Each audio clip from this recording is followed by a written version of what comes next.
السلام عليكم حبايبي، ازيكم؟ اخباركم ايه؟ يا رب تكونوا جميعا بخير. الصلاه والسلام على سيدنا محمد واله وصحبه اجمعين.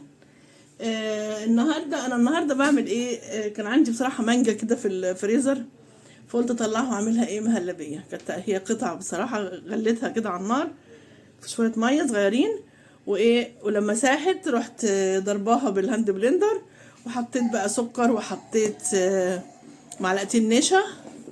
تمام، شايفين بقت عامله ازاي اهي. بس كده، وهحطها بقى في الطبق، هغرفها في في سلاطين كده صغيره. تمام.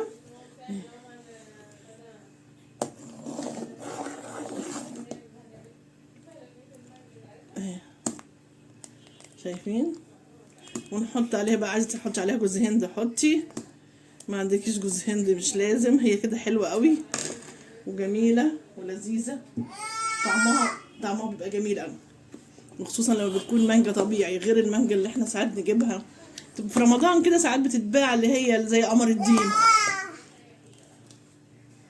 عشان عندي ايه يا علي؟ ايه عايز مهلبيه؟ تمام خلاص. هغرف بقى حاضر يا بابا. هغرف واشوف كده، اجيب جوز الهند من التلاجة واحطه، وبعد كده اخليها تبرد شويه، واروح حطها في التلاجة بقى تسقع. ايه مالك عايز ايه؟ روح عند ماما، روحي عند ماما، يلا. ماشي يا جماعه، هكمل بقى وارجع لكم تاني. ايوه يا حبايبي، خلاص انا هون عبيت غرفت كل اللي هو مهلبيه المانجا. تمام. حطيت عليه، يعني عملت لان في ناس ما بتحبش عليه حاجه خالص، فسبت فيه شويه ساده، وحطيت شويه جوز هند، وبرده فيه شويه زبيب. يعني ما حطيتش على كله، لان كل واحد ليه مزاج. سبت كده شويه، وسبت كده شويه، وسبت كده شويه، يعني بجوز الهند شويه، بالزبيب وجوز الهند شويه، وشويه ساده. تمام كده. تمام خلاص. بس كده، استناه يبرد بقى خالص، بعدين احطه في التلاجة بقى. تمام، يلا سلام. ايوه يا حبايبي، انا بعمل دلوقتي اللي هو البتنجان بالخل والثوم. تمام. انا طبعا حطيت خلاص المهلبيه بتاعت المانجا في التلاجة خلاص. ماشي. دلوقتي عملت انا بتنجان بخل وثوم. طبعا بتقطعي البتنجان، والاول بتغسليه، وبعدين بتقطعيه، ترشي عليه ملح، وبعدين بتقليه. تمام. بتنجان وبطاطس وفلفل رومي. تمام كده. قرن واحد بس اللي هو الفلفل الحامي. تمام. وبعدين الثوم المعلقه سخنت وثوم، وبعمل معاه بعمل معاه قرن فلفل عادي، ما رضيتش احط حامي طبعا، عشان اللي عايز حامي بقى ياكل فلفل حامي عادي. وبتحطيه تحمريه كده في الزيت. توم بعد ما تدقيه راس توم حلوه كده، تدقيها، تقشريها وتدقيها، وتروحي حاطه معاها قرن فلفل يكون عادي، تحمريه برده. بس بعد كده هحط عليها الخل. تحطي بقى خل كده شويه محترمين، نص كوبايه كده ولا حاجه، وحسب الكميه طبعا اللي انت عاملاها. بتدي بقى طبعا، بيبقى طعمه وريحته روعه. تمام. استني بس ثواني كده يتحمر سنه. ايوه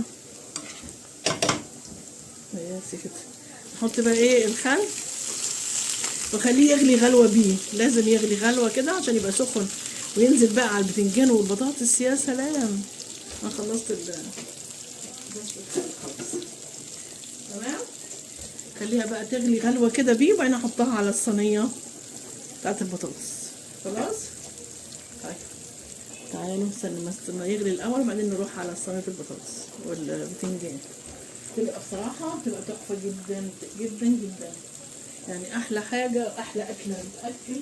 عامله جنبيها سلطه. ثواني كده بس، السلطه عايزه ليمون. اسلام هاتي ليمونه من الثلاجه والنبي. اسلام هاتي ليمونه من الثلاجه.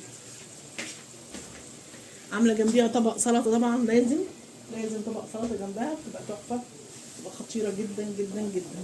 اهي غليت اهي خلاص. هنروح بقى على صينيه البتنجان. هات. انا بسجل يا ابني. ثواني بقى كده اهو، شايفين بقى؟ يا سلام يا سلام.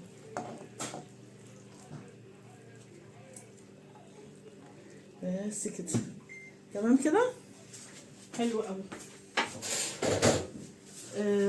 بتبقى طعمها رائع لما احط بس الليمون على السلطه، وبعدين ايه اغرف السلطه. انا بحبها بالليمون، ياكل بالعيش السن يعني برضه تبقى حلو. الله، ريحته ايه خطيره.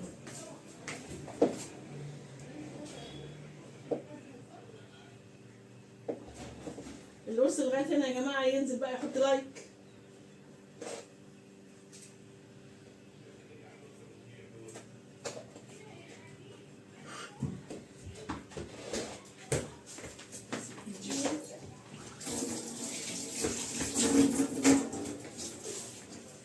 دي طبق السلطه،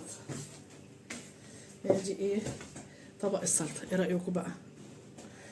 سلطه، انا عامله سلطه كتير بصراحه يعني، فانا بحب احط لكل واحد طبق لوحده، يعني كل واحد ياخد طبقه ياكل بقى براحته. تمام، اكله جميله وحلوه. ماشي، يلا بالهنا والشفا اللي ياكل. يلا انزلوا بقى حطوا اللايك قبل ما تمشوا. اوكي، يلا سلام عليكم.